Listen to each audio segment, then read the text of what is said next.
বাক্সা জিলাত আমি unity rally unity March আমি কৰিব ওলাইছোঁ। চৰ্দাৰ বল্লভভাই পেটেলৰ 150 বছৰ যিটো জন্ম জয়ন্তী, এই উপলক্ষে সমগ্ৰ ভাৰতত ইউনিটি মাৰ্চ কৰা হৈছে। আমাৰ অসমতো বিভিন্ন জিলাত কৰা হ'ল।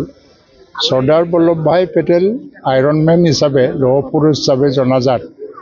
তেখেতে স্বাধীনতা আন্দোলনত মহাত্মা গান্ধী, সুভাষ চন্দ্ৰ বোস তেখেতসকলৰ লগত ইমান এটা বলিষ্ঠ নেতৃত্ব দি পেলাই স্বাধীনতা আন্দোলন কৰিছিল আৰু ভাৰতবৰ্ষক আজাদ কৰিছিলে, স্বাধীন কৰিছিলে।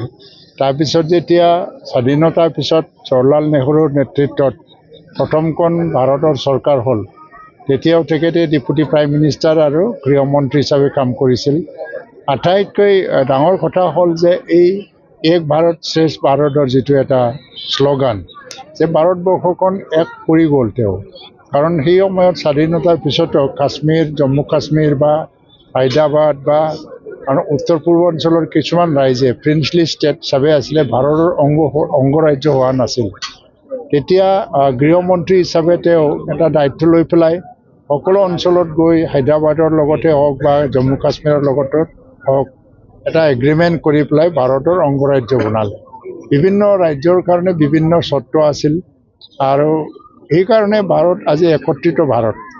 আৰু এই ভাৰতখনকে আকৌ মজবুত কৰিবৰ কাৰণে ভাৰতবাসীৰ মাজত এটা ঐক্যতা আকৌ সুদৃঢ় কৰিব লাগে আৰু সংকল্পবদ্ধভাৱে আমি আগবাঢ়ি যাব লাগে।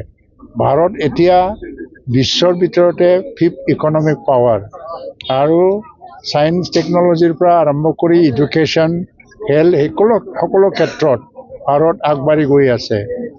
চৰ্দাৰ বল্লভভাই পেটেল নোহোৱা হ'লে আজিৰ এই এক ভাৰতৰ সপোনটো কোনোদিন পূৰণ নহ'লেহেঁতেন। তেখেতৰ 150 বছৰীয়া জন্ম জয়ন্তী স্মৰণ কৰি আজি আমি বাক্সা জিলাতো তেখেতলৈ শ্ৰদ্ধাঞ্জলি দিয়াৰ নামত এই ইউনিটি ৰেলী বা ইউনিটি মাৰ্চটো আমি কৰিবলৈ গৈছোঁ।